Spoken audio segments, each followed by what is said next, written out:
Mo kí ọmọ Yorùbá, ẹ̀yin bàbá mi, ẹ̀yin ìyá mi, ẹ̀yin ọ̀dọ́, gbogbo ẹ̀yin tá a jọ jẹ́ ìrọ̀ àtẹ̀yin tẹ́ jù wá lọ. A kí yín ẹ kú dédé wò yìí. Ojúlówó ọmọ Yorùbá ni mò ń bá wí. Àwọn ọmọ Yorùbá tó ń ro èní tó tún ń ro ọ̀la, tó mọ̀ pé bí ọ̀la wa ṣe máa rí ìní láti máa ṣiṣẹ́. Ẹ̀yin Yorùbá náà lẹ sọ wípé ojú tó wá máa bá ní dalẹ́ kì í tààrọ̀ ṣìpín. Ojú wa ti wá rí àbí ojú wa ò tí ì rí, àbí ohun tó ń bà wá ò tí ì bà wá dáadáa. Tá a bá dé ta tá a bá bá àwọn ènìyàn sọ̀rọ̀, ọ̀pọ̀lọpọ̀ á ní bàbá Èkìtì ẹ ìfi Yorùbá lẹ̀, ìyà tó ń jẹ wọ́n lọ́wọ́ Fúlàní ò tí ì tó, pé tí ìwẹ̀ ìyà bá jẹ wọ́n dójú góò, àwọn fúnra wọn kò dìgbà tá a bá sọ fún wọn wọn ò jáde síta. Ìjáde ilé tẹ jáde, mo wo interview one of our brother Ṣòwòrẹ́ tó ní àwọn tó ṣe Yorùbá nation revolution náà làwọn ń jà fún. Revolution yàtọ̀ sí revolution. Yorùbá nation yàtọ̀ sí revolution. Ó yàtọ̀. The Yorùbá nation stand for the total freedom for the Yorùbá race. Revolution lè tẹ̀yìn gbé dání. London Nàìjíríà ni tí òbí Nàìjíríà sì máa ṣiṣẹ́ nínú ayé wa. And we know the only thing that Nigeria can produce, can offer the citizens, òun náà ni ìyà àti ìpọ́njú. The only thing that we the Yoruba can gain under Nigeria, òun náà ni ẹkún àti ìpayín keke. Ó dẹ̀ yé yín ọ̀pọ̀lọpọ̀ nínú yín mọ̀. Ọ̀pọ̀lọpọ̀ nínú yín mọ̀ ṣùgbọ́n tá máa jẹ kò jẹ́ agbọ́n. Ó dẹ̀ ti dé ìkóríta tó yẹ ká gbọ́n lénìí. A gbọ́ nínú ìtàn kẹ́ lè mọ̀ bẹ́ẹ̀ protest láti ní dọ̀la kò lè túnú kan lára Nàìjíríà. And thank God for Baba Bola Ahmed Tinubu. Kó tó gba ipò ìjọba lórí kò sí ẹni protest. Òun á ṣe tó ń fẹ́ ṣe, òun máa yọ subsidy. Àbí bẹ́ẹ̀ kọ́, awífún ni kó tó dání àgbà ìjàkadì ni. We the youth of today, mo fẹ́ ká yọ máa ka ìwé ìtàn dáadáa. Ngbà yẹn là á lè mọ nǹkan tí Nàìjíríà lè ọba wa ń ta lè jèrè nínú Nàìjíríà. A gbọ́ nínú ìtàn pé kí n bẹ̀rẹ̀ látòrí bàbá wa Professor Wọlé Ṣóyínká ní 60 wọ́n organize rally. Àwọn bàbá wa Gani Fáwẹ́hìnmí adé bá wọn lẹ́nu rally ni.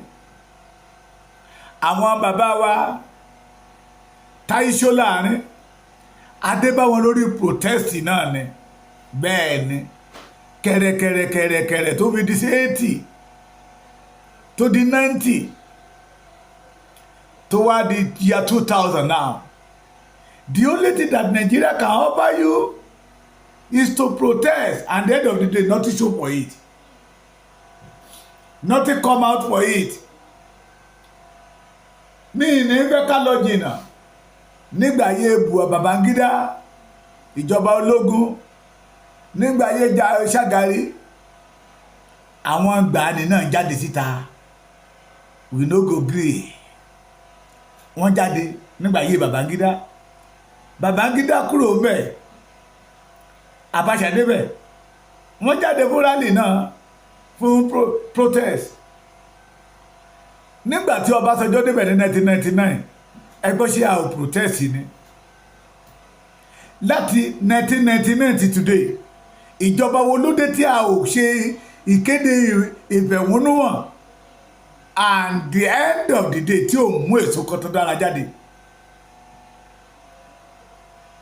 Àwa ń yí lójú kan bí bàbá, bí iṣẹ́ àbábà. The only thing that Nigeria can offer you is suffering and smiling.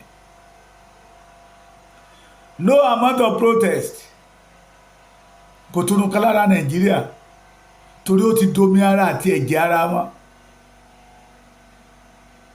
Nígbà ayé Babangida à ń tò lépo, ayé Abacha à ń tò lépo, ayé Ọbásanjọ́ à ń tò lépo, ayé Abdulsalami à ń tò lépo, nígbà ayé Yar'Adua à ń tò lépo, nígbà ayé Jonathan à ń tò lépo, gẹ̀rẹ̀gẹ̀rẹ̀gẹ̀rẹ̀ ó dorí Buhari à ń tò lépo, orí Bọ́lá Ahmed Tinubu a sì ń tò lépo náà. Ṣé kí sọ pé ìyà ti wá bá Yorùbá lára mu tí ò lè jẹ́ ká ronú síbi tó yẹ ká ronú sí? Ọmọ Yorùbá ẹ jẹ́ á jí. Ó ti pẹ́ tí mo ti ń sọ pé ẹ jẹ́ á ránṣọ wa níbi tó ti yá kí ìran Yorùbá bá lè tètè rọ́nà lọ́nà. Nàìjíríà ò lè so èso rere fún wa o. Nàìjíríà kò lè so èso rere fún wa. Bàbá mi kan sọ̀tàn kan lé ní ìrírí rẹ̀ ni pé ọ̀rẹ́ wọn kan wá bá wọn lé. Ó mà ṣe o, ó ṣe fọmọ ẹlẹ́ran tí í jẹ eégún. Ó mà ṣe o, ó ṣe fọmọ aláṣọ tí ń rí hò. Ó ní lọ́dọ̀ yẹn bá ní jẹ́ kán lọ jájá. Bó bá sọ pé òun jájá ṣùgbọ́n ó máa tẹ̀lé wọn lọ. Onígbà tó ń débẹ̀ àwọn tó ń bá mẹ́ẹ̀dẹ̀ more than 30 or 30 more than that. Wọ́n wá bẹ̀rẹ̀ sí sọ̀rọ̀ wọ́nà ìlú ìtìbàjẹ́ ìlú ìtìkíníkan léèyàn kan bá ní pé èmi odidi pòfẹ́sọ̀ ò lè jókòó níbi tó dáa kó ṣe fàájì níbi tí Nàìjíríà sọ wá dà. Nàìjíríà ń fìyà jẹ wá, àwa náà tó fìyà jẹra wa. We know the truth and we know the way out, but we refuse. Ní ìjẹta lára 10:30 tí mò ń bọ̀ nílé, ọlọ́pàá kan pàdé mi lọ́nà níjọ́ kí tí ẹṣọ́ kan ẹyọ kan dé amọ́dàntẹ̀rẹ̀. Kí lẹ mú bọ̀ mo ní kò sí kankan lọ́wọ́ mi. Ọlọ́pàá pẹ́ lè máa dọ̀bálẹ̀ fún mi torí owó pé ọ̀gá abeg now. Mo wá ń sọ pé sir, that is what Nigeria can offer you, suffering and smiling. Ọmọ Yorùbá eléyìí ò ń ṣe ìpín wa o. Inú Ọlọ́run odò sí ìgbé ayé tà ń gbé. Tá a bá dẹ̀ fẹ́ bọ́, we know the way out. The only way out tó bá jẹ́ pé lóòótọ́ lódodo la fẹ́ bọ́, a gbẹ́dọ̀ pamọ́ pọ̀ ká pa ọkàn wa papọ̀ pé we must say no to Nigeria. Ó ti pẹ́ tí Yorùbá ti ń jìyà bọ̀. Àwọn bàbá wa Professor Wọlé Ṣóyínká, bàbá ti 90 ní ọdún yìí. Bàbá Táyé Ṣóláàní ti kú lórí protest náà ni. Bàbá Gani Fáwẹ́hìnmí, bẹ́ẹ̀ kọ́ra Sọ́nkútì lórí wípé ìlú ò fararọ náà ni. And we are still expecting good thing under Nigeria. Yorùbá ẹyẹ jẹ́ àtàrà wa mọ́. Ẹyẹ jẹ́ àtàrà wa mọ́. Ohun gbogbo ti dorí kodò. Nàìjíríà ti wà ní hòhò. Nàìjíríà dẹ̀ máa jẹgba lọ́wọ́ Olódùmarè. Kémi àti ìwọ tá a jọmọ Yorùbá má bàa jẹ́ ìkan lára àwọn tó máa nípe nínú ìpọ́njú tó ń bọ̀ náà. Ẹ jẹ́ á dìde. Ẹ jẹ́ ká dìde. Ṣàṣà ilé lẹ máa dé nílẹ̀ Yorùbá tẹ́ ẹ̀ ní bá gírádùétì. Ó kàwé kò ríṣẹ́ ṣe. Ibi òṣẹ̀ṣẹ̀ ń pa wá lénìí.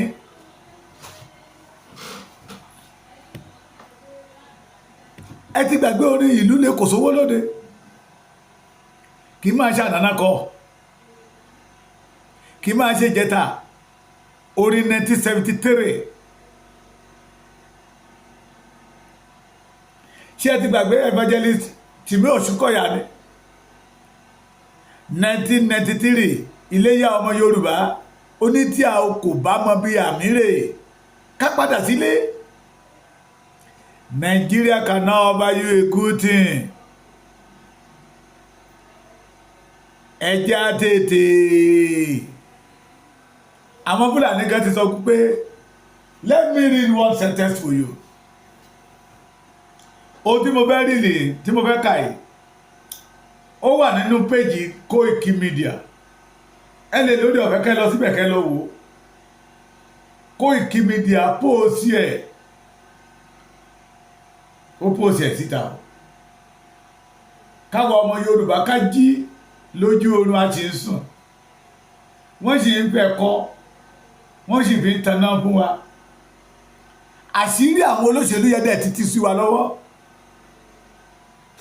Àṣírí wọn ti sí wa lọ́wọ́ pé wọ́n fi wá mówó sápò ara wọn ni. Wọ́n wá ń da ìpọ́njú síta. Nigeria cannot work again. Nigeria can never be settled again. Please, my brother, my sister, ẹ̀yin ọ̀dọ́ ilẹ̀ Yorùbá, ẹ já jí. Àkókò rẹ̀ fún wa láti jí lójú oorun. Àkókò rẹ̀ fún wa láti gba ẹ̀tọ́ wa. Àkókò rẹ̀ láti ṣe ohun tó yẹ ká ṣe lákòókò. Kó tó pẹ́, ó ní mímọ̀ bí Erika. Ẹ lọ wo orí péjì Koiki Media. Ó ní Nigeria has expired based on amalgamation agreement of 1914 tó dógun wọnú ayé Yorùbá tó pa kádàrá Yorùbá dà tó sọ Yorùbá dèrò ẹ̀yìn. Ó ní Nigeria should consider going separate way. Nigeria should consider going separate way now by Professor Alongo Abdullahi of North Elders Congress, North Elder Council, sorry. Wọ́n ti ń sọ̀rọ̀ nìyẹn o. Àwọn Yorùbá Elder Council títí wá amalgamation à ń pariwo, and they know that amalgamation ó tún máa tógun sínú ayé wa ni. They know that amalgamation máa mú ìpọ́njú tó lé wọnú ayé wa ni. And they know that amalgamation cannot give Yorùbá freedom. They know that amalgamation ó tún máa tà wá padà. Sóko ẹrú nìkan tó amalgamate wa papọ̀ through the regional government. The regional government will amalgamate us again with Fulani, and they will have access to continue killing the Yorubas. Yorùbá ẹ jẹ́ á ronú. Ìyà yìí tó gẹ́ kò bá wa lára mu.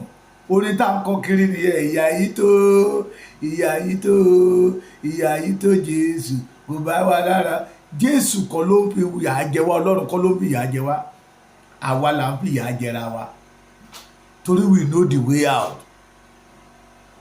The only way out we have is to quit Nigeria. Let us quit Nigeria as a Yoruba man. We did not belong to Nigeria. We Yorubas, we did not belong to Nigeria. Ẹja kò lóko ẹrú. Àwọn èèyàn wa ń jẹ ìyà. Wọ́n fi ìyà ṣomi ọbẹ̀.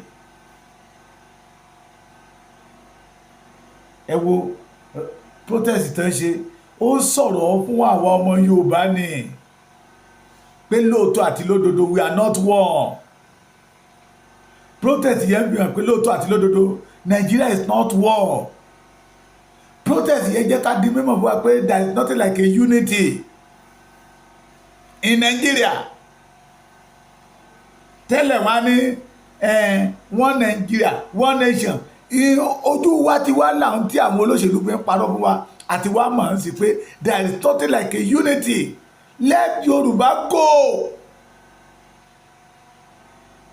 We did not belong to Nigeria. Aṣíwájú Bọ́lá Ahmed Tinubu, it's better for you to come back. Oh, the mistake that Baba Awolowo, the mistake that Moshood Kashimawa Abiola táwọn kó sí tí Fúlàní wá ń tẹ̀ wá bí ẹni tẹ yẹ̀pẹ̀. Má jẹ́ ó ṣẹlẹ̀ lórí rẹ̀ Bọ́lá Ahmed Tinubu. Nigeria can never work again. Kò sọ́gbọ́n tẹ́ lè ta sí, kò sí orú ìlú tẹ́ lè lù. Ọmọ yẹn ti rí ìròhò wọ́jà, aṣọ òbọ́mọ yẹn mọ́. No amount of method tẹ́ lè gbé kalẹ̀, Nigeria ò lè work. Nigeria ti kú. Nigeria ti kú. If you want to have joy in this world as a Yoruba man, a Yoruba citizen, let us reject Nigeria totally. Àwọn tó ní Nigeria lè rí tán dára lọ́wọ́lọ́wọ́ yẹn. Àwọn tó ní Nigeria nìyẹn wọ́n ti sọ fún wa pé àwọn làwọn nìkan wọn. Kí ló dé táwọn ò lè padà sórí ìṣó wa? Yorùbá ẹja ronú jinlẹ̀. Yorùbá ilé tó lọ.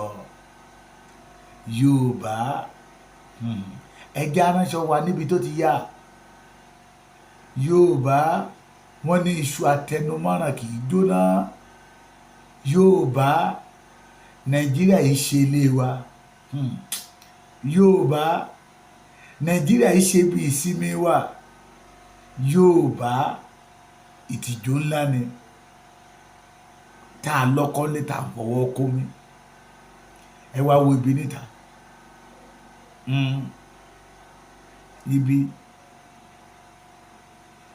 Ibi yóò dẹ̀ ṣe. Nàìjíríà ò ṣẹ̀ṣẹ̀ ń fi ibi pa wá lénìí. Ó ti wà láti ti kọ́ ṣe, bẹ́ẹ̀ náà ni yóò sì máa rí ní ìgbà gbogbo ayé àìnípẹ̀kun. That is the blood and water of Nigeria. Táwa ò bá fẹ́ jìyà mọ́, táwa bá fẹ́ máa ìjọba wo ló ti débẹ̀ láti gbà ayé Babangida. Let us say something about láti gbà ayé Ọbásanjọ́ ní 1977 tí ò fi kówó epo. That is the only thing that Nigeria can offer us. Yes.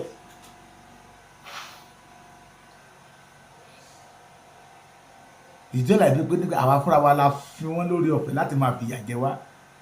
Ojú ti la ká mọ̀ pé bí ènìyàn wa bí ọ̀la wa ṣe máa rí ìgbésẹ̀ tá a bá gbé léèní ni. Ọmọ Yorùbá ilé tó lọ. Ọmọ Yorùbá mo tún wí lẹ́ẹ̀kan sí o, ilé tó lọ. The solution to our problem is Yoruba nation. Let's have our own nation. Orílẹ̀-èdè wa, Ọlọ́run kẹ́ wa, Ọlọ́run pọ́n wa lé, Ọlọ́run ṣe wá lógo. Let us have our own nation. Join Yoruba nation today. That is the only way. Tẹ́ ẹ bá fẹ́ kọ́mọ yín ó sunkún alẹ́.